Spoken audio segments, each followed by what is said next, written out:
I'm going to get started. For the one or two of you who may not know me, my name is Doni Kandel. I am a Israel Studies educator at Alexander Muss for almost 8 years now. I have some alumni right here in this Zoom, so that's pretty cool. And they can probably give this class as well as I can. So hopefully this isn't too much of a repeat for them.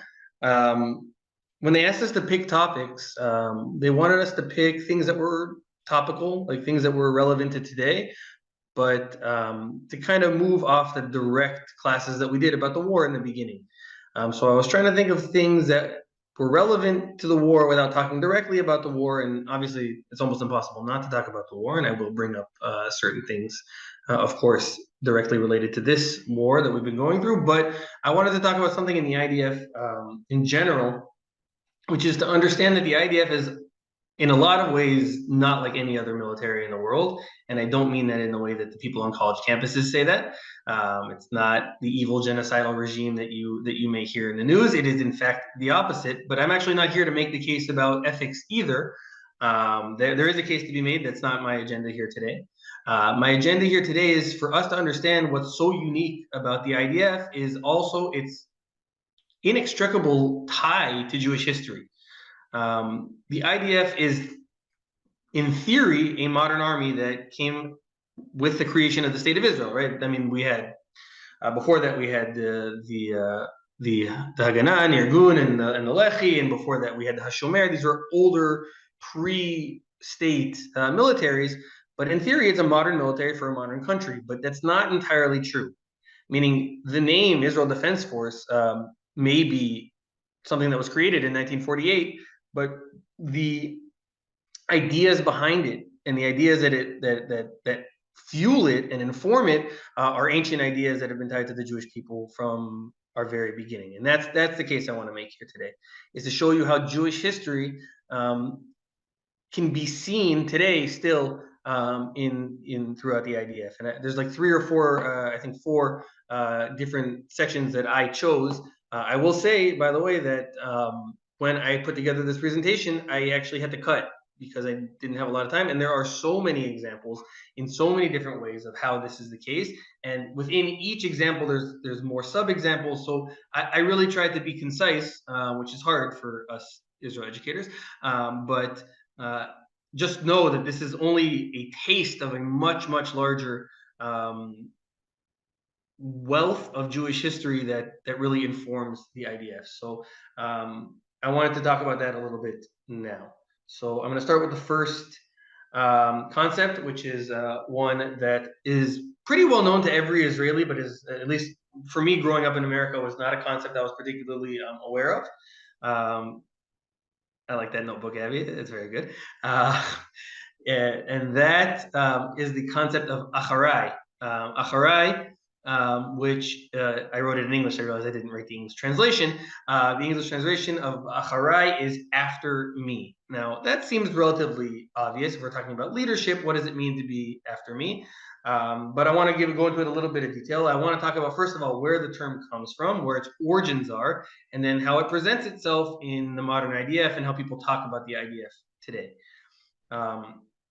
So probably the first time that we even see the phrase acharai is in the story of the judges. In chapter 3 of the book of Judges, a judge by the name of Ehud. Okay, Ehud, we're told, is, for his time, actually, I guess what the Tanakh would call, what the Bible would call disabled, and by that they actually mean he is left-handed. So if anyone here in the chat, anyone here in the Zoom is left-handed, I'm not calling you disabled. I'm sorry, but in the ancient times, left-handedness was a disability. My father-in-law, who's not that old, I won't say how old he is because this is being recorded, but my father-in-law, who's not that old, says that he thinks he was actually born left-handed, but that they basically beat it out of him early on in school, and now he's right-handed. So for a very long time, being left-handed was seen as something negative, and Ehud was left-handed. Now, one of the cool things about that I'm not really talking about right now, but the IDF does as well, but one of the really cool things that Ehud does, and the judges do in the book of Judges as well, is they turn their disadvantages into advantages.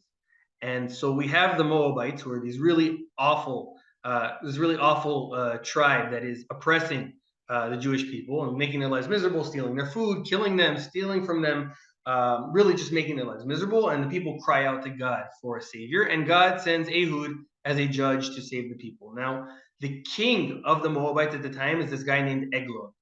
And Ehud has this really smart plan. Ehud wants to assassinate the king. The hard part is getting into the palace with a weapon, right? That's not easy to get into the palace with a weapon. So generally what happened is that because everyone was right-handed, they would keep their weapon on their left side, right? So that they could draw it. Now, Eglon is left-handed. Ehud, sorry, is left-handed. So what he actually does is he hides his weapon on his right side where no one would bother to check because there really were no left-handed people back then. So he hides his weapon where they don't check. He manages to get his weapon through the guards, and he basically says, I am the representative of the Jews. I'm here to pay the tax, the Jewish tax, to the king. And while he is there to the king, he says, I have a secret message for you from God. And the king says, well, let's go somewhere more private. I don't want people to, I don't want people to hear this secret message from God. And most people believe in this picture, it shows him on a throne. Most people believe he was actually on the toilet. And I'll explain why they think that in a second. But they basically hide in the bathroom. And Ehud says to Eglon, come, I'm going to whisper to you God's message. And while he gets close to him, he pulls out his dagger and he assassinates the king. What's amazing about that and why we think he's in the bathroom is that he then escapes from the bathroom and closes the door, and nobody knows that he's been dead for a long time because the guards just think that he's on the toilet. And in fact, they say that they wait an embarrassingly long time until they're like, okay, he can't possibly be going to the bathroom anymore. And they finally open it and they realize that the king has been killed. But because they weren't sure if he was in the bathroom or not, this allows Ehud to escape. And Ehud blows the shofar and calls the Jews together and says the following phrase that you can see on the screen. He says, Radfu acharai kinitan Adonai et oivechem et Moab biyadechem. Right? Follow me, for God has delivered your enemies, the Moabites, into your hands. Right? Radfu acharai. Right? After me. Now, again, this seems innocuous. Right? Come follow me. But there's something much more to this. The idea being that if Ehud is the judge, he's the leader, he is going to lead from the front, not from the back, right? When you are the leader, you lead from the front. That means first one in and last one out. Now that's not obvious, by the way. And I'll talk about what other armies do in a minute, but this is what Ehud is saying, and you see the word there, acharai, after me, follow me, right? By the way, the Tanakh also gives us a negative of this. King David's whole mess with the stealing the wife of Uriah and marrying Bathsheba. We are already told at the beginning of the story, if you see here where I bolded it, his men were out fighting a battle, and we're told by the Tanakh, David remained in Jerusalem. When he got older, he stopped going out in battle with his men. And he let them fight, and he stayed in the back.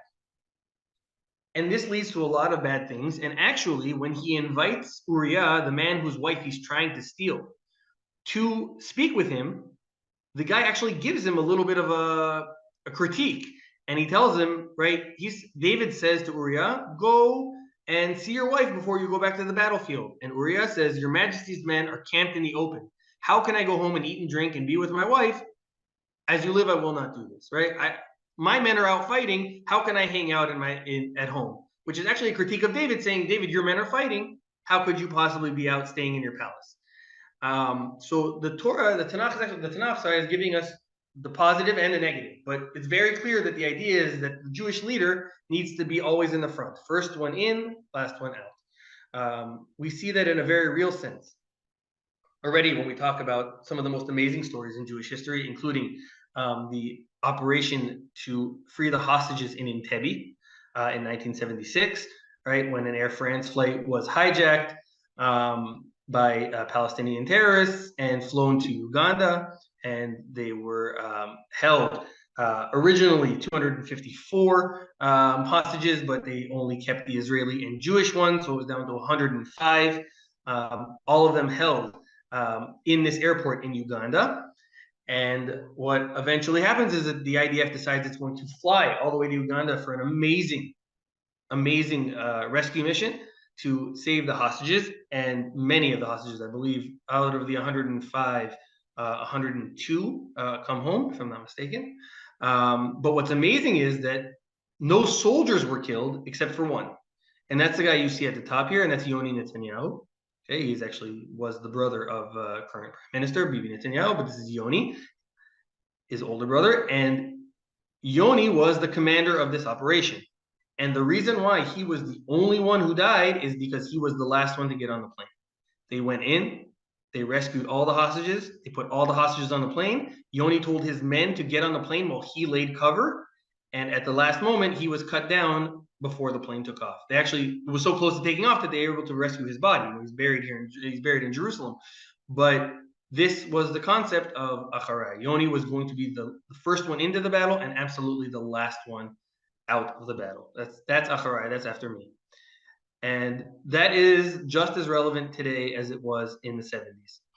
Unfortunately, and you can see from a number of tweets here from Yaakov Katz, who used to be the editor-in-chief of the Jerusalem Post, that since the beginning of the war, 7 IDF colonels and lieutenant colonels, brigade and battalion commanders have been killed in fierce fighting with Hamas. These are big-time leaders.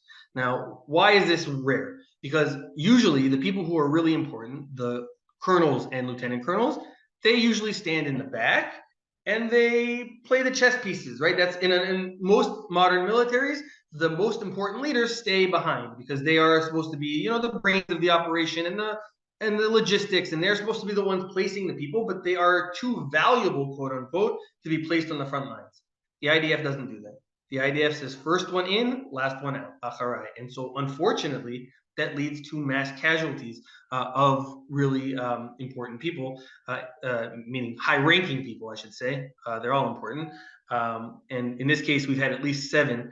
Just one example, an amazing one, is the one in the middle. It's actually not the people on the right. It's the soldier on the left kissing his daughter.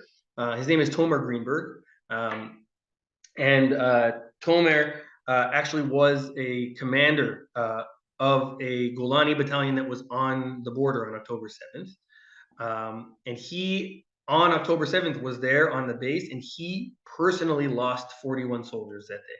41 of his soldiers were killed, and several others were taken hostage.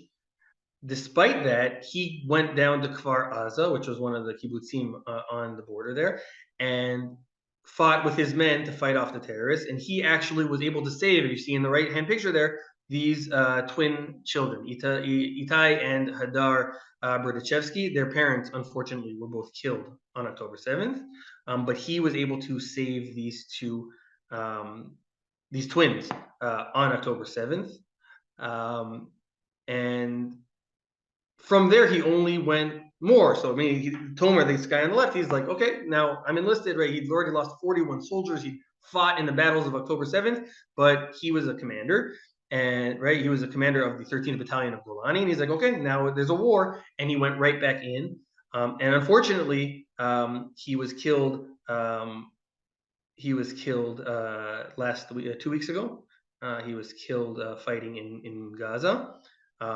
Coincidentally, it happens to be that he was killed the day that the twins that he saved had their first birthday. But again, that's just one of many stories. But if you look at the last tweet that Yaakov Katz put in this string of all the different commanders, and if I'd strongly suggest you tracking it down, of him talking about he has stories of most of the colonels and lieutenant colonels who were killed. He says at the bottom there, they all understood that in this battle, there's only one option, leading to preserve what the people who came before them created while trying to secure a better future for the generation that will follow. Their legacy is loud and clear, and it is one word, Acharai. Right? Acharai is still this idea of leading by example to secure a better future is something that I showed you all the way in the book of Judges, showed it to you with King David, showed it to you in the 70s with Yoni Netanyahu, and it's still something that is being talked about right now in this war in 2023.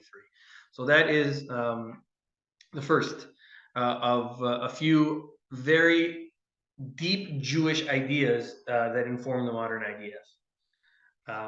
The next one, one other thing I want to point out is this is so embedded in the IDF that there's another story in the book of Judges, a story of a guy named Gidon, who he too has a story of Acharai, and it's a little bit different wording. He actually tells his men, "Mimeni tiru v'chen ta'asu," watch me and do as I do. And that is the same idea as Acharai, and that is so important to the IDF that it actually is the words that you can see here. This is a place called Bahar Echad. This is officer training school of the IDF. So the first thing that anybody who wants to be an officer in the IDF ever sees are the words from the book of Judges. Mimeni tiru v'chen ta'asu, watch me and do as I do. That's what it means to be a commander in the IDF, is to understand this ancient story of Acharai, right? The story of Gidon, the story of the Judges. Mimeni tiru v'chen ta'asu. And it's so deeply ingrained that this ancient text is informing the modern IDF. And it's an amazing thing to see. This is the phrasing that they see when they come to be officers. So that's pretty incredible. The next one, and I'm happy to see we have women on the Zoom here today, is girl power, which again is not obvious. Again, it sounds obvious nowadays, but it's not obvious, certainly not in past history. But there have been some very, very badass women in Jewish history. And again, it starts all the way in the beginning with the Tanakh, with the Bible, where we have one of the judges, again, is Deborah, who helps, she's a judge who helps defeat, again, the Canaanites in the Jezreel Valley. She's an amazing leader. She's a spiritual leader. She teams up with a military leader named Barak and has an amazing plot to save the Jewish people. And at the end, the leader of the Canaanites is a man named Sisera, who runs away, and he actually looks for refuge in the tent of a friend. But the friend is not.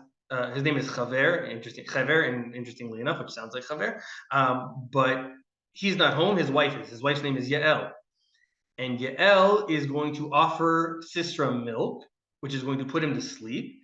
And while he is sleeping, right, she realizes that this is a really bad guy who's been, killing Jews and trying to oppress the Jewish people. And she takes a peg out of her tent, and while he's sleeping, she drives that peg into his head and kills him, saving the Jews. And Devorah actually sings a song. She composes a song of praise to God after all of this savior, and in it she praises Yael as well. And so you actually have a situation where you have one female Jewish leader praising another female Jew who helped save the Jewish people.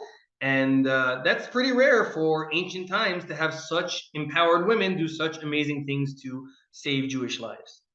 But you might say, okay, it's a one-off. That doesn't happen often in Jewish history because, come on, we all know that it's a male-driven story. However, you would be wrong, because we know that there are other amazing females in Jewish history that have helped save Jewish lives.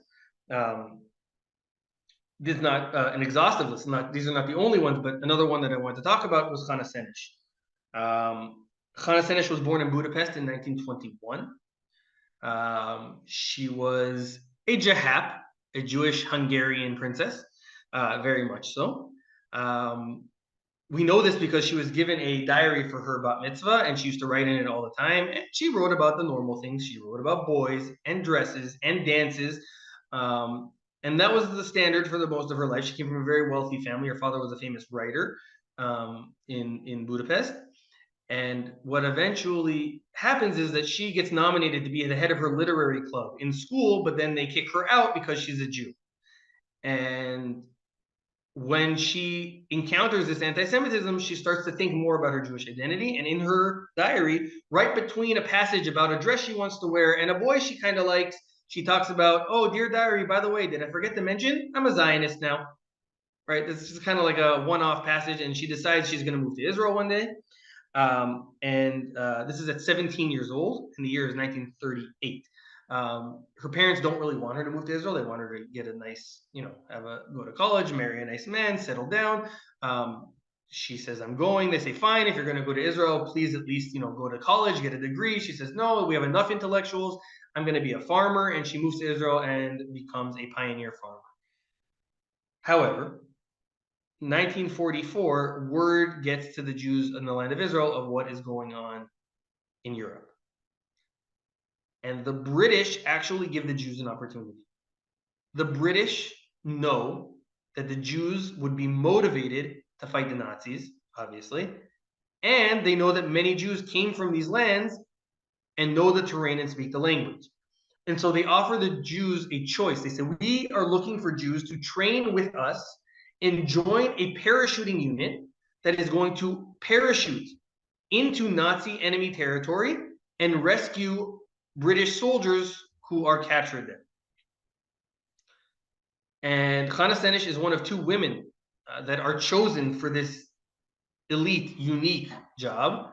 And she has another motivation because she is going to Yugoslavia. But eventually, after that, she can then cross the border into Hungary, where her whole family is. And she knows that the Jews of Hungary are soon going to be exterminated. And what she hopes to do is to do her mission for the British, sneak over the border to Hungary, and rescue her family from the Nazis.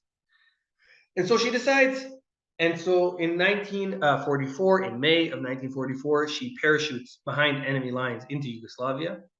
She quickly writes down a poem, hands it to a friend who gets angry at her for writing down poems during a war and throws it away. He feels bad and goes back and gets it and sticks it in his pocket later. By the way, I forgot to mention, she is also the famous composer of the poem, Eli, Eli. So if you're familiar with that song, she wrote it while she was in Israel. But she writes this other poem and throws it away. She saves the British soldier who she's tasked with saving, and she crosses the border into Hungary. Unfortunately, she is almost immediately captured by the Hungarian police who are working for the Nazis and is arrested. They interrogate her, they torture her. In fact, they find out that her mother is still living in Budapest, and they bring in her mother and threaten to torture her and tell the mother that they should make her speak. Chana will not give up any information about any of her other fellow Jewish fighters. And unfortunately, a little bit later is brought to a firing squad. They offer her a blindfold. She refuses. She is assassinated with her head held high. She's killed with her head held high. But she serves as an inspiration to so many. My grandmother is Hungarian as well and a Holocaust survivor, and she spoke about Chana Senesh like most people talk about celebrities today. So she really inspired people and continues to inspire people everywhere. The poem that she wrote that was thrown away and then retaken is the one on the left here. Blessed is the match. It's very short, but blessed is the match consumed in kindling flame. Blessed is the flame that burns in the secret fastness of the heart. Blessed is the heart with strength to stop its beating for honor's sake. Blessed is the match consumed in kindling flame. Right. So she saw herself as a match. Right. A match lights a fire. And that fire is important, but in the process, the match gets burned, right? And that was her, right? She sacrificed herself to kindle this flame, which is pretty amazing. And this quote also underneath her is another one that she wrote in her diary when she decided to go. And people said, why did you decide to go to join this unit and save these Jews? And she said, a voice called and I went. I went because the voice called, right?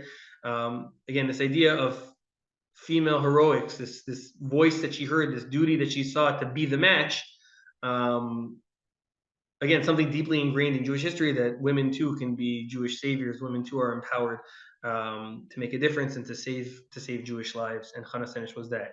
And again, bringing it back to modern times, there's an amazing story from October 7th in which there is an experimental unit, I will say, in the IDF. It's called the Kandel unit. It is a co-ed unit.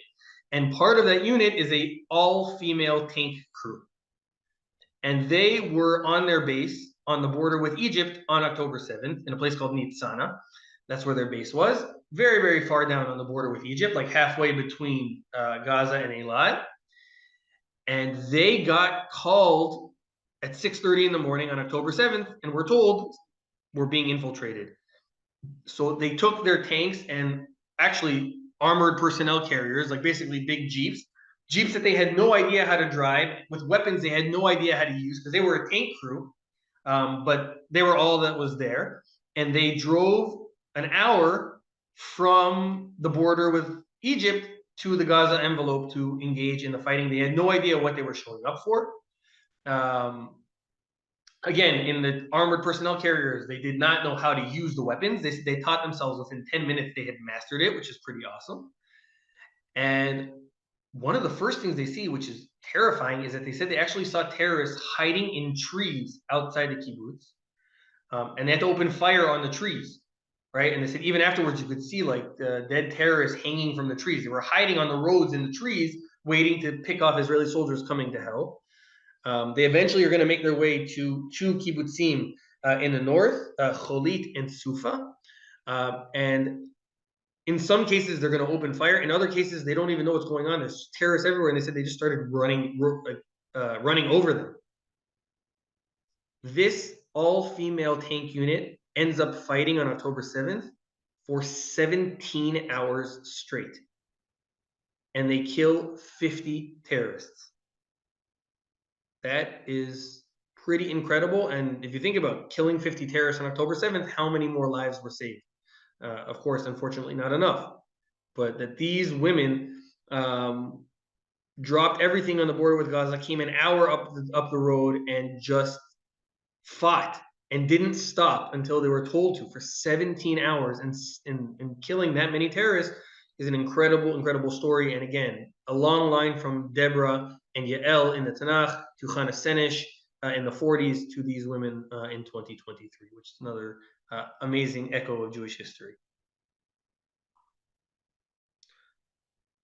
A third one that I want to talk about is the idea of us always knowing what we're fighting for, right? Even when it's a time of war, we know exactly what we're fighting for and what's at stake. For example, there is the famous story of something known as the Bar Kokhba revolt, right? So the Bar Kokhba revolt is the third revolt. The Jews first revolted against the Greeks in the Hanukkah story. Then they revolted against the Romans. That resulted in the destruction of the Beit HaMikdash, the second temple. Began in 66, ended in 70 CE, and then about 70 years later, in the year 131 CE, Hadrian is the emperor of Rome. He bans Brit Milah, he bans circumcision, he puts idols in the temple and turns it into a temple for Jupiter. And a third revolt breaks out, led by a military man named Shimon Bar Kokhba, Shimon Bar Kosiba, who is called Bar Kokhba, the son of the stars. And they revolt against the Romans. Now, unfortunately, the revolt ends up getting subdued. In 135, it is crushed by the Romans. But it is still a revolt that is looked at definitely by modern Israelis as a sign of Jews fighting back. Bar Kokhba was one of the first Jewish warriors of the time period, and was a military man and a strategist, and seen as a great leader of the Jewish people. And what's amazing is to understand that he never forgot what this fight was about. So first of all, just on the bottom, that's a picture of him, but below him, you can see coins that we found, minted from the time of the Bar Kokhba revolt. And on it, you can see on the bottom left picture is a picture of the temple, the Beit HaMikdash. So while they were minting coins about the revolt, they didn't put Bar Kokhba's face on it. They didn't put a sword on it. They didn't put some kind of Jewish symbol, not even the Magen David. They put the picture of Jerusalem, of the temple, right? Because that was really what they were fighting for. And what's more amazing is that we actually found a number of letters in 1953 in the desert in Israel, called an area called Nachal Chaver. In 1953, we found letters written by Bar Kokhba himself. And in one of them, they find something amazing. If you look at it, you have the letter here on the left. Shimon to Yehuda bar Menashe to Kiryat Arba, I have sent you 2 donkeys that you shall send with them, 2 men to Yehonatan ben Bayan and Masablah, in order that they shall pack and send to the camp towards you palm branches, lulavim, and citrons, etroges. And you from your place send others who will bring myrtles, hadassim, and willows, aravim. See that they are tithed and send them to the camp. So if I were to tell you that we found letters from this great military leader, Shimon Bar Kokhba, during the revolt, and I asked you, what do you think they entailed? You probably would have guessed military strategy, asking for weapons, information about the enemy, something like that. But no, in the middle of the war, Shimon Bar Kokhba is very serious about observing Sukkot. which is incredible. That's what he's concerned with. And the reason why is because he never forgot what they were fighting for. Yes, it's a fight against the Romans. Yes, it's a war, but what's the point of that war? The war was for Jewish freedom. In fact, I didn't tell you the other side of that coin, right? You have the Jerusalem temple on the left, but on the right, that is actually, it doesn't look like the ones we have today, although you can see it coming out of the pot, is a lulav, right? This idea that we never forget what we're actually fighting for, right? So yes, we can talk about military strategy, but we also have to remember we're fighting for the freedom of the Jewish people. And if we're not going to be Jewish, then what are we fighting for? And that's always been the case. And what's amazing is if you look at so many of these pictures now that have come out in October 7th, you'll see the same thing. In this war of swords of iron, you see pictures like the one in the middle of soldiers in the middle of Gaza reading the Torah. Now, they happen to not have a pointer to read the Torah. So he pulls out his knife because that's what a soldier has, but he's reading the Torah. The picture on the right, they wanted to pray, but it's not particularly safe to pray on the beach in Gaza in the middle of a war. So they took 4 tractors. That means the army unit was willing to give them 4 tractors and make them 4 walls so that they could pray in a synagogue on the beach in Gaza in the middle of a war. That's pretty badass. That's pretty cool. And on the left side, something even more amazing. You guys have probably all seen that famous picture of the menorah lit across the street from a swastika, across the street from a Nazi flag that was lit by the Posner family in Nazi Germany in the 1930s. That family escaped and made Aliyah.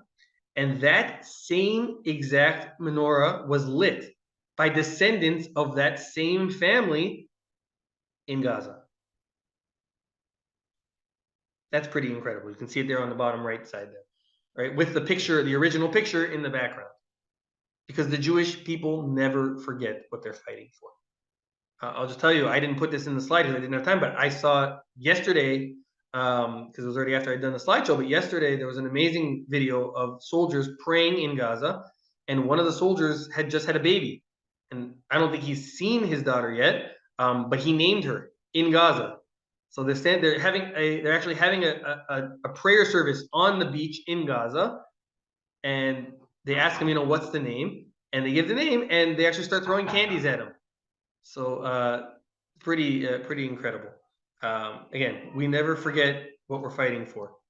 And just lastly, to finish with this, Ashomer Achi Anochi, which means in English, I am my brother's keeper, right? Am I my brother's keeper, right? It was a story that goes all the way back to Cain and Abel, but I want to talk briefly about the story of Joseph and his brothers, right? The story of Joseph and his brothers. Joseph was the favorite son.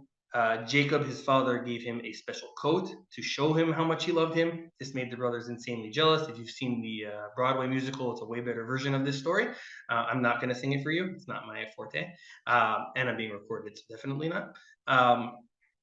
But Joseph goes to see his brothers. They see him. They are jealous. They decide that they're going to kill him. They eventually decide to throw him in a pit, and they rip off his coat, his special coat that he is given by his father, and they throw him in the pit.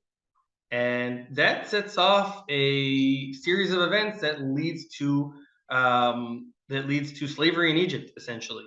And that is something that the Jewish people had to deal with for a very long time until we actually leave Egypt and become a nation. And why I bring that up is because there's a really beautiful poem that was written now during the war about all the Jewish peoples who have come to help in this war. By the way, these pictures here are of our HSI students who just days before being sent home before the war packed tons and tons of packages for soldiers and for people who had been kicked out of their homes. But just to read this very quickly, the poem's called A Coat of Many Colors. My son returned from battle, his duffel bursting with things that I had not packed for him. Socks donated by the Jews in Argentina, a quilted blanket smelling like someone else's home, a blue towel from a family from the Moshav, tzitzit from Jerusalem, a fleece jacket gifted by a high-tech company, a scarf knitted by an elderly lady, undershirts purchased by online shoppers, a sheet that was given to him by a friend, gloves bought by teenage girls, a jacket from the closet of someone who came and requested to give. I spread out all of these garments and weaved together a new coat of many colors. See, Joseph, your brothers were there for you, right? So again, this idea of us, yes, being our brother's keepers.